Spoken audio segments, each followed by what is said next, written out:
Halo semua, pernah nggak sih setelah capek-capek bikin materi belajar, Anda kepikiran ini beneran ngefek nggak ya?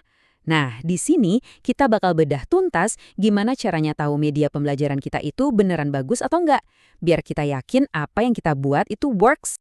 Coba bayangin ya, Anda udah keluarin banyak waktu, tenaga, mungkin juga biaya buat bikin video, modul, atau aplikasi yang keren banget. Kelihatannya sih udah oke. Tapi pertanyaan besarnya kan, ini beneran bikin siswa lebih pinter nggak? Mereka jadi lebih ngerti. Yuk kita cari tahu bareng-bareng. Oke, ini agenda kita ya. Pertama, kita samain dulu persepsi. Apa sih evaluasi itu? Terus kenapa kita perlu repot-repot melakukan ini nih? Kita juga bakal lihat dua jenis utamanya, formatif dan sumatif. Dan yang paling seru, kita bakal bahas 5 aspek kunci yang bisa jadi checklist praktis buat Anda, plus alat-alat buat ngejalaninnya. Siap? Langsung aja kita mulai. Oke, kita mulai dari yang paling dasar dulu ya, fondasinya. Sebelum kita ngomongin gimana caranya, kita harus sepakat dulu soal apa ini sebenarnya. Jadi, apa sih yang kita maksud dengan evaluasi media pembelajaran?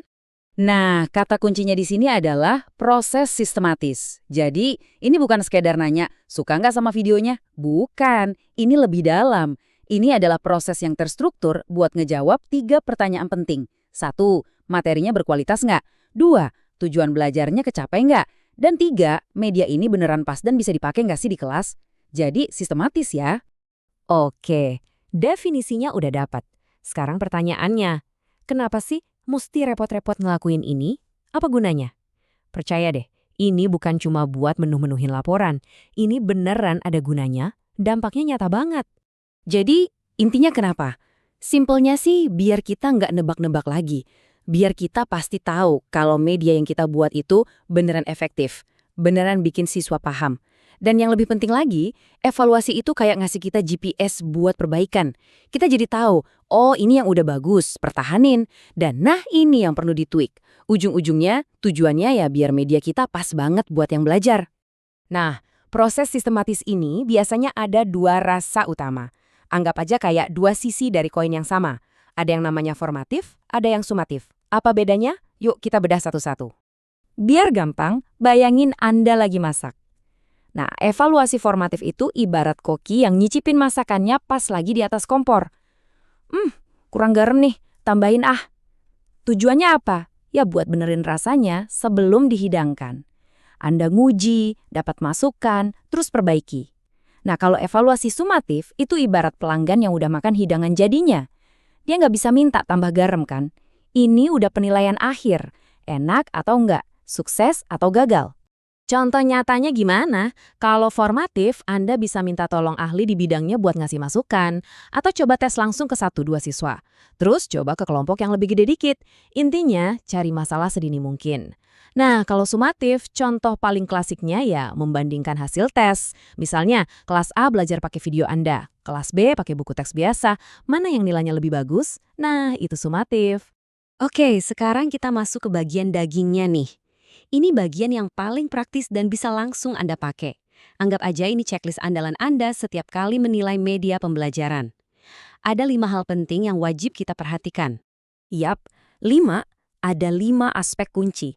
5 pilar yang bikin sebuah media pembelajaran itu kokoh. Kalau salah satunya goyang, ya bisa-bisa semuanya jadi kurang efektif. Apa aja kelimanya? Yuk kita lihat. Oke, 2 yang pertama ini soal isi dan cara penyajian. Pertama, konten. Ini soal apa yang diajarkan. Materinya akurat nggak? Masih relevan nggak? Lengkap nggak? Terus yang kedua, desain instruksional. Ini soal bagaimana materi itu disajikan. Alurnya jelas, sistematis, gampang dicerna. Contoh-contohnya ngebantu banget atau malah bikin bingung. Berikutnya, kita ngomongin soal pengalaman pengguna. Nomor 3, tampilan media. Simpelnya, enak dilihat nggak? Desainnya menarik, teksnya kebaca. Soalnya, kalau tampilannya jelek, bisa-bisa fokusnya malah buyar. Terus yang keempat, teknis. Ini penting banget. Gampang dipakai nggak? Nggak lemot kan? Stabil, nggak sering ngebug atau crash? Karena jujur aja, nggak ada yang lebih bikin malas belajar daripada aplikasi yang error melulu. Dan yang terakhir, pilar kelima, dan ini bisa dibilang yang paling krusial, keterlibatan pembelajar. Pertanyaannya simpel. Media ini bikin siswa jadi tertarik nggak? Bikin mereka jadi termotivasi? Mendorong mereka buat ikutan aktif? Karena media yang paling top itu bukan cuma ngasih informasi, tapi juga bikin penasaran, bikin semangat, dan ngajak interaksi. Inilah yang bedain belajar pasif sama pengalaman belajar yang aktif. Oke, kita udah tahu apa itu evaluasi, kenapa itu penting, dan apa aja yang harus dilihat. Sekarang pertanyaan terakhir, gimana cara kita dapetin data-data ini? Nah, sekarang kita buka kotak peralatannya. Peralatannya macam-macam. Ada kuesioner atau survei, ini cara cepat buat dapat gambaran umum dari banyak orang. Terus ada observasi, di mana kita benar-benar ngamatin langsung, gimana sih ekspresi siswa pas pakai media kita? Kapan mereka kelihatan bingung? Kapan mereka semangat? Ada juga wawancara, ini buat gali lebih dalam. Kenapa mereka ngerasa begitu? Dan pastinya, tes hasil belajar buat ngukur secara objektif. Beneran ada peningkatan pemahaman nggak sih? Nah, sekarang giliran Anda. Setelah tahu semua kerangka ini, coba deh pikirin. Ada nggak satu media pembelajaran, mungkin yang sering Anda pakai, atau bahkan yang Anda buat sendiri, yang mau Anda evaluasi pertama kali? Coba pikirin dari 5 aspek tadi, kira-kira mana yang paling butuh perhatian. Inilah langkah pertama Anda untuk bikin pembelajaran jadi jauh lebih baik.